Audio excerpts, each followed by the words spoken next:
Welcome to the project that's supposed to be a smaller project that I'm going to squeeze in between longer projects, but actually ended up taking me 15 hours just to write the script, and I haven't even started editing it yet. It's Rewind, all the games that I played in 2023. Let's start with a little bit of context. So sit down, grab a beverage, it's time for a little story with the Game Dad.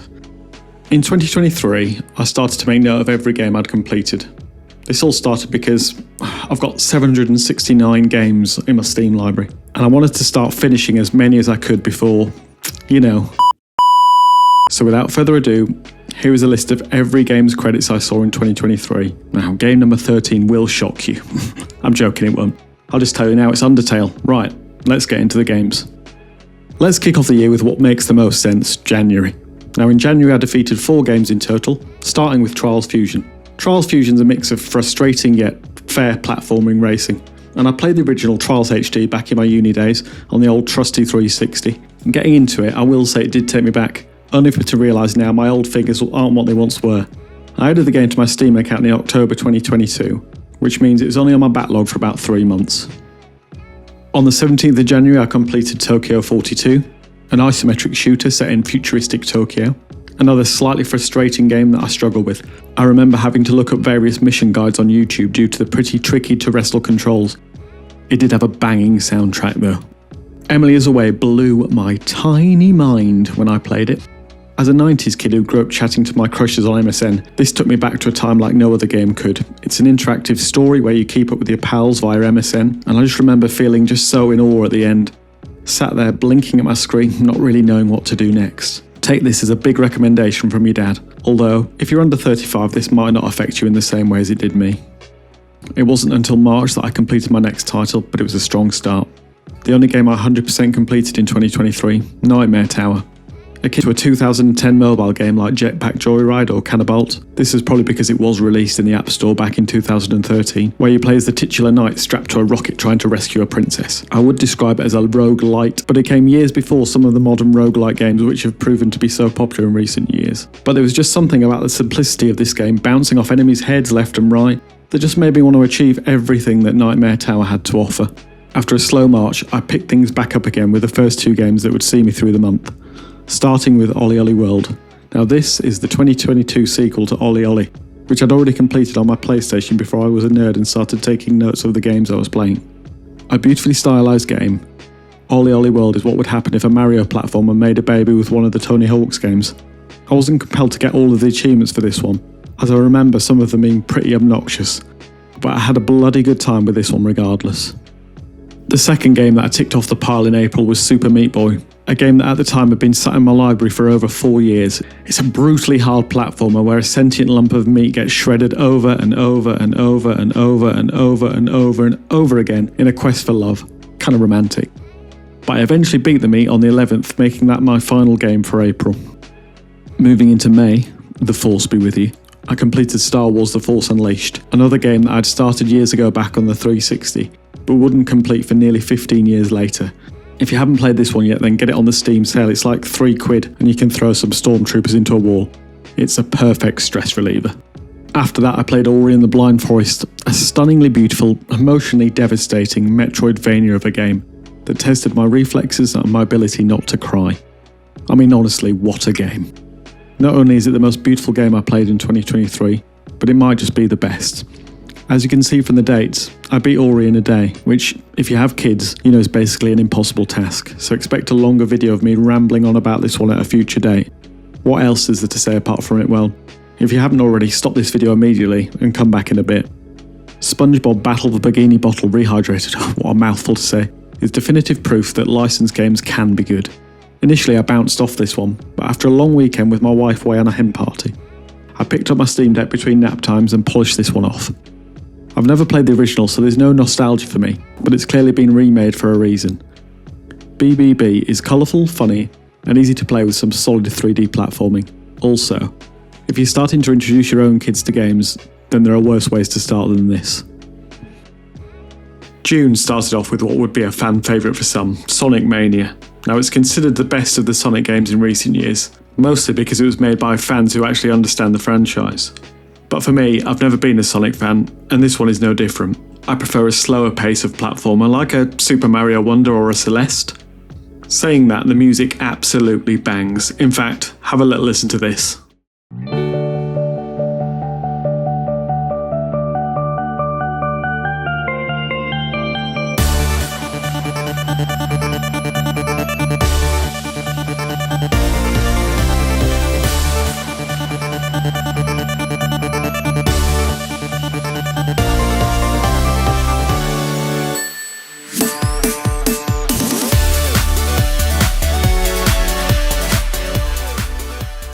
Next up was the most depressing game I played in 2023, Spiritfarer, a melancholy game about guiding lost souls to their inevitable death. This game left me broken. On the surface, you're farming crops or fishing off the back of your boat in order to keep your terminally guests happy. This is another game in the pile that, as I'm writing about it, I feel like I've got to go and play it again. Now, it's not perfect. You do spend quite a lot of time grinding for resources and waiting for your crops to grow, but there's some real magic in this game. And if you haven't played it already, I suggest you go and find it for yourself. On the 23rd of June, Undertale was done and dusted. It's a very short game, unlike this video, that you can play through multiple times, as it subtly and not so subtle acknowledges your previous playthroughs. Toby Fox designed Undertale to be self-aware, and your actions in the past can have lasting effects. However, I only finished this one once. Regardless, wow, what a game! It's safe to say that Fox is an absolute pure genius, as the game had been out for nearly 8 years before I got around to playing it. I kind of already knew bits and bobs about it, however, I wasn't prepared for how incredibly funny and charming and subversive this semi-RPG would be. If I get this video out in time for the spring sale, which I can safely say I won't, so you might have to wait for the next one, you can buy Undertale for 69p. 69p! You can't even get a cheese sandwich for that these days. 3 days later, I got to the end of Fez, a game that's been sitting on my digital shelves for nearly 10 years. Fez is another indie classic by another indie genius, Phil Fish, with some similarities to the 2024 release Animal Well. On the surface, Fez is a 2D puzzle platformer with access to the third dimension with the touch of a button. Also, fun fact, there are still some puzzles that remain unsolved to this day. If you're in the mood and want to know a little bit more about the game's development, I recommend watching Indie Game the Movie. It's a 2012 documentary about 3 indie games that were well into production at the time. One of the games was Fez, and it's filled with beautiful insights into what the indie game scene looked like back in the 2010s. I'm pretty sure I completed Arkham Asylum when it first released on my PS3 back in 2009. However, that was a little while ago, and I'd also purchased the game on Steam, so technically this was still on my backlog. For most people, this is considered the best Batman game ever made, and honestly, I agree. Now, you're up against some classic cavalcade of the bad guys, sneaking through the inner workings of Gotham's local mental asylum. It's pure brilliance. July is birthday month for me, where I take a day off work to finish some games, so it's no surprise that I managed to finish a total of 9 games, and it started off strong. What else needs to be said about BioShock? Another video game I started back close to the original release date, having bought it on 3 previous games consoles. There seems to be a running theme here. Anyway, it's obviously a great game, you already know that, but the clunky, maniac-esque visuals do make me a little bit queasy, and the twist is so in the zeitgeist you may as well be a "No, I am your father." Also, the cheesy boss fights at the end is mental. If you haven't played it, well, you know what I mean. It's very 2007. And if you haven't played it, well, how haven't you played it? Go and play it, would you kindly? Back-to-back first-person shooters with Doom 2016 up next. What already hasn't been said about the modern Doom games? Are they good? Yes. Should you play them? Yes. I won't waste your time repeating the same things you've heard a million times about Doom. But rest assured, I love playing Doom. And I'm looking forward to the release of Doom: The Dark Ages, which has been released in May.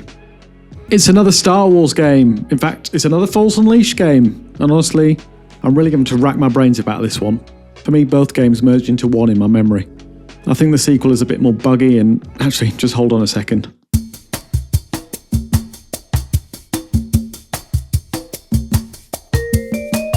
Right, I've watched a 10 minutes Let's Play and I do remember this one.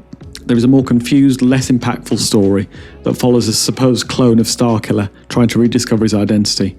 However, the combat is smoother, you feel more powerful, but Force Unleashed 2 is a much shorter game. I finished it under 5 hours, and I'm the slowest gamer of all time. I am Fish, and not literally, it's just the next game on the list. It's like Finding Nemo if Nemo had to roll across rooftops in a hamster bowl filled to the brim with water. Made by the lovely people at Bossa Games, the same people responsible for I Am Bread and Surgeon Simulator. I Am Fish puts you in charge of 4 different aquatic avatars. First up is the goldfish. He's the default fish, rolling around in a fishbowl and swimming freely later on. Think of him as the all-rounder. Next up it's the piranha. He's Captain Chaos, biting objects to interact with them, very much like a small toddler. My favourites after that, the flying fish, gliding through the air and jumping out of the water, making some of the most intense aerial platforming. Then finally the pufferfish, inflating like a balloon or a testicle with a problem, allow him to roll across surfaces and bounce around, making movement equal parts fun and frustrating. I finished a fan-made prequel of Portal next, Portal Stories Mail. This one is incredible! So incredible in fact that I swear it was developed by Valve itself.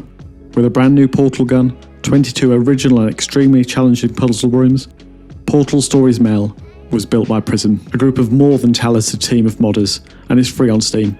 It's basically Portal with a tougher difficulty curve and a fresh story. Well worth playing if you're a fan of the series. It's an absolute fan-made masterpiece. I love this one so much that I've added another Portal spin-off to my list, Portal Revolution, so look out for that one appearing on this channel. Right, now it's time to talk about Biomutant. And let's get this out of the way. What a disappointment. Looking back at the trailer from 2021, I remember being super excited for the release of Biomutant. The character design and the world looked nothing I'd ever seen before. Character creation seemed to be unique, with a fun hack and slash combat, and a beautifully nostalgic soundtrack had gamers gagging to find out more. Sadly, it was a little too good to be true. The open world felt repetitive, boss fights were underwhelming, and the level grind was super painful, meaning that unlocking new abilities didn't feel as satisfying as it could, making what turned out to be a chore of a game less than engaging. Saying all that, Biomutant got a 6 out of 10 from IGN, so it's actually probably brilliant. Batman Arkham City, the second game in the Arkham trilogy, now breaking out of the Asylum walls. It's everything you loved about the first game and more. The sequel focuses on a much larger open world, which for the time of the release in 2011 was pretty impressive. Plus, with that open world to play with, it's packed with side content, featuring characters like Deadshot, Bane, and the Mad Hatter, making this slice of Gotham feel alive. Of the Arkham trilogy, this one's my personal favourite, and the traversal system's top notch, so sometimes if I need to have a little relax, I'll fire this up again and just have a float around.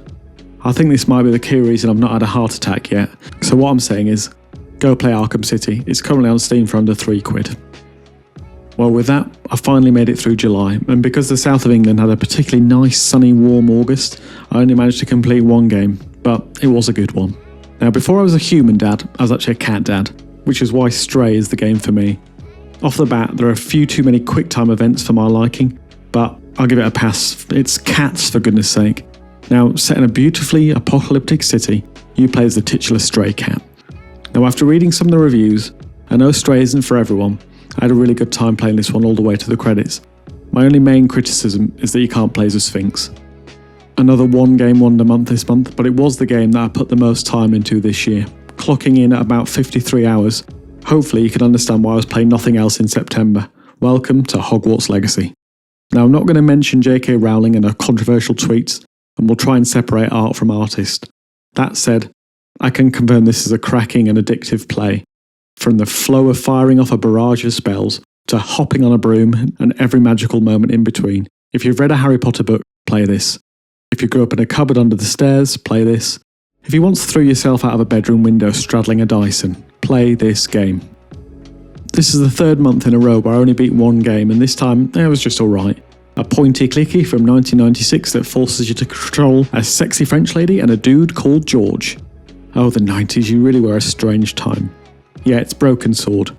I must confess that I've not had many point-and-click adventures under my belt, but this one did have me reaching for the strategy guides. However, if you're feeling particularly lazy, watching a decent Let's Play of Broken Sword will get the job done. Finally, however, those animated cutscenes. Chef's kiss, they are spectacular. Just take a look at this bad boy. I'd only been in Paris for a week, but already I'd fallen in love with the city. My latest discovery was a little cafe, La Chandelle Verte. I was pretty sure the waitress was taking a shine to me. That old Stobart charm, I guess. Little did I know my reverie was about to be so rudely interrupted.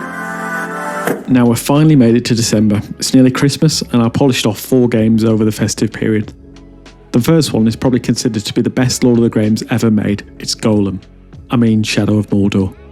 The game that invented the brilliant Nemesis system, which due to a design patent can never be used again. Well, unless Shadow of Mordor 3 comes out.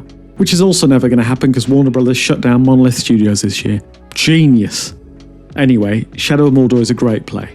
The combat feels smooth yet powerful, and not only that, it's quite a challenging one to start off with, as occasionally you get surrounded by 4 or 5 orc captains. At that point you can either run away or accept your fate that your head's coming off. Next up was Her Story, a full-motion video detective game where you look for clues surrounding a man's murder. By piecing together what seems like unrelated police interview footage, it's up to you to solve the mystery. Now, I'm not going to let it slip any spoilers, but when you do work out the twist, it's going to blow your freaking mind. So the challenge is, you can't watch every clip in the database, so you have to search for them using keywords. I found myself making notes like a little crazy person and using a spreadsheet. As you play this, you find yourself slowly warping into Charlie Day with a giant conspiracy board. It'll be no surprise to you that after I finish this, Immortality, Sam Barlow's follow-up game, has found its way to the top of my current playlist. So look out for that on my 2025 rewind. Now to the penultimate game of 2023, is where you play as a 1950s alien invader / anal prober, and you destroy humanity with a ray gun. It's Destroy All Humans, the 2020 remake. Now my first memory of this was actually playing the original for about half an hour back in 2006 on a ferry between Dover and Calais. Yeah, don't question it. And it took me 17 years to complete it. Is there a website where you can track slow runners of video games? I'd have a feeling I'd be top of the list. Anyway, back to Destroy All Humans. It looks alright, it's not the most beautiful remaster I've ever seen, but it's nice to be able to tick this one off the list while playing in bed on the Steam Deck. So that's something. I'm going to give this one a 7 out of 10, and that's the end of that. Wow, the final game, bloody hell, I was not expecting this video to be so long. When will I ever learn? Anyway, the year didn't really end with a bang, but it's more of a game that nobody had ever heard of, or played. It's The Last Tinker, City of Colours. It's a charming, if somewhat overlooked 3D platformer with a vibrant world and Paper Mario-esque combat. You control a young monkey named Koru as he runs around and uses colour and emotion from his hometown in the slums of Colourtown to stand against the bleakness, a force trying to wipe out all the joy and life from the world. The one downfall is a 3D platformer without a jump button. Instead, you have context-specific button presses to help Koru traverse the world. Quite a weird one to end the year, but my first game of 2024 more than makes up for it, so you'll have to wait till the next rewind to find out exactly what it is. So there you have it, every game I played in 2023. I managed to get it down to 29 games in total, spread across 297 hours of gameplay. Hopefully my wife or parents aren't watching this so they'll be able to confirm I'm wasting my life. Also, don't be a disappointment to your game dad and subscribe, will you? No? Fine, alright, see you next time.